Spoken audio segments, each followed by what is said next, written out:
ස්වාමිනී බෙහෙත් ශාලාව කියන්නේ මොකද්ද කියනවා. භාග්‍යතුන් වහන්සේ බෙහෙත් වර්ග වදාරන ලද්දේය. ඒ බෙහෙත් වලින් භාග්‍යතුන් වහන්සේ දෙවියන් සහිත ලෝකයා කෙලෙස් විෂ වලින් මුදවනවා. ඒ බෙහෙත් මොනවාද? මහරජාණෙනි, චතුරාර්ය සත්‍ය ධර්මය බුදුරජාණන් වහන්සේ වදාළ ඔය එක බෙහෙතක්. ඊට පස්සේ ඒ තමයි දුක, දුක්ඛ සමුදය, දුක්ඛ නිරෝධය, දුක්ඛ නිරෝධ ගාමිනී පටිපදාව. යම්කිසි කෙනෙක් චතුරාර්ය සත්‍ය අවබෝධ කළොත් අවබෝධ කරන අපේක්ෂාවෙන් ධර්මය අහනවද? ඔන්න බලන්න. යම්කිසි කෙනෙක් චතුරාර්ය සත්‍ය අවබෝධ කරන අපේක්ෂාවෙන් ධර්මය අහනවද? ඔහු ඉපදීමෙන්, ජරාවෙන්, මරණයෙන්, ශෝකයෙන්, වැළපීමෙන්, කායික දුක්, මානසික දුක්, උපායාස වලින් මිදෙනවා. මහරජාණෙනි, මේ භාග්‍යවතුන් වහන්සේගේ වෙළඳ සැල, බුදුරජාණන් වහන්සේගේ වෙළඳ සැල කියන්නේ මේ ශ්‍රී සද්ධර්මයට. මේ ශ්‍රී සද්ධර්මයෙන් තමයි අපේ ලෙඩ ටික හොයාගන්න පුළුවන්නේ. ඊර්ෂ්‍යාව නැමැති ලෙඩේ තියෙනවා, රාගය නැමැති ලෙඩේ තියෙනවා, ද්වේෂය නැමැති ලෙඩේ තියෙනවා, මෝහය නැමැති ලෙඩේ තියෙනවා කියලා මේක ඇතුලේ කැකෑරෙන කෙලෙස් රෝග ටික හොයාගන්න පුළුවන්නේ චතුරාර්ය සත්‍ය ප්‍රකාශිත මේ ශ්‍රී සද්ධර්මයේ නිසා.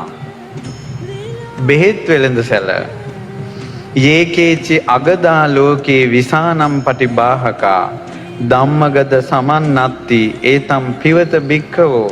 ලෝකෙහි විස නසන්නා වූ යම්කිසි බෙහෙතක් ඇද්ද? ඒ අතර ධර්මයේ නම් වූ බෙහෙතට සමාන කෙනෙක් නැහැ. මහණෙනි, එය පානය කරව. දැන් මේ අද බෙහෙත් මේ කියන්නේ. ඔබ ධර්මය අහන්න එනවා කියන්නේ බෙහෙත් ගන්න ඇවිල්ලා කෙලෙස් රෝගෙට. ඊට පස්සේ ඔන්න දැන් ඕක තමයි බෙහෙත් ශාලාව.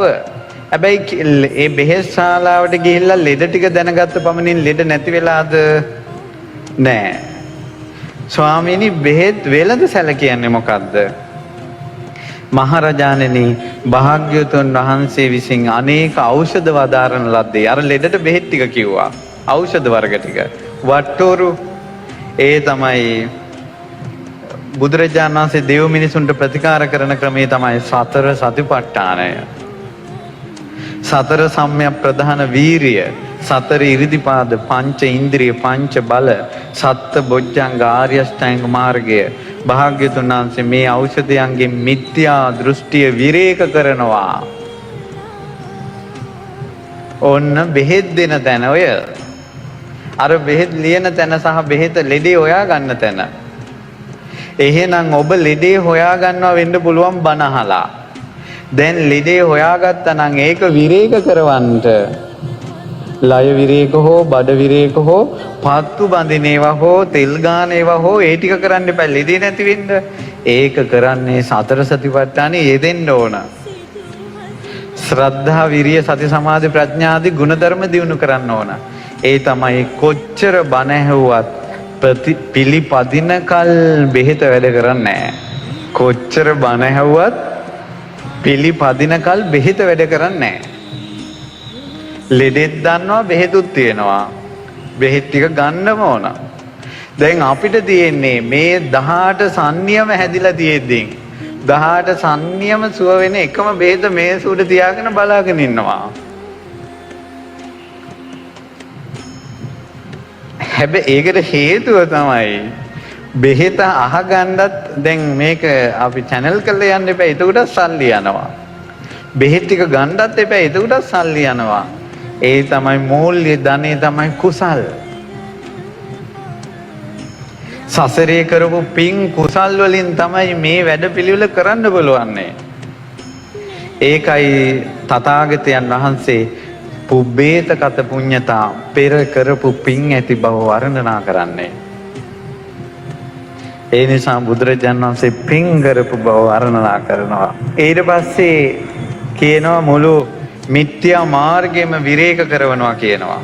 ඊට පස්සේ විරේක කරනවා කියනවා ලෝභය, ද්වේෂය, මෝහය හොඳට වමනය කරලා දානවා. වමනය කරලා දානවා කියන්නේ ඉතුරු නැතුවම සුද්ධ කරලා දානවා. ඒ බෙහෙත් ගත්තට පස්සේ ඊට පස්සේ තියෙනවා විපිලිසර බව. තීන මිද්දේ පවට ලැජ්ජා බය නැති බව සියලු කෙලෙස් වමනය කරනවා. පින්වත්නි, හිතේ බුරබුරා නැගින රාගේ නැමැති ගින්න රෝගය, ද්වේෂය නැමැති රෝගය, මෝහය නැමැති රෝගය, මේ ඇවිස්සි එන්නේ තරහ, කෝපය, මේ ඔක්කොම ලෙඩ ටික විරේක කරවලා සෝදලා දාන්න පුළුවන් හැකියාව බුද්ධ ශාසනයේ තියෙනවා. හැබැයි ඒක හරියට කරගෙන යන්න ඕන.